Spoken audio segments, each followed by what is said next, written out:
Hello guys, in today's video I will be showing you how to fix Instagram glitch problem. So the answer is easy, just go to the settings and then scroll down to the app section and then go to the search and search Instagram and then go to the storage, and here you will find this clear cache option. Click on it. Now you can go check it if it worked, and if it didn't you can try to restart your phone or turn the Wi-Fi off and on, or the Bluetooth or the airplane mode. Also you can try to clear data, but be careful. If you clear data, all this application's data will be deleted.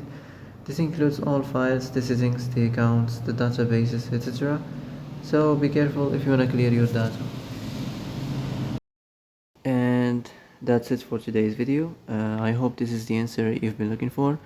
If you like this video, don't forget to like and subscribe, and see you in the next video. Thanks for watching.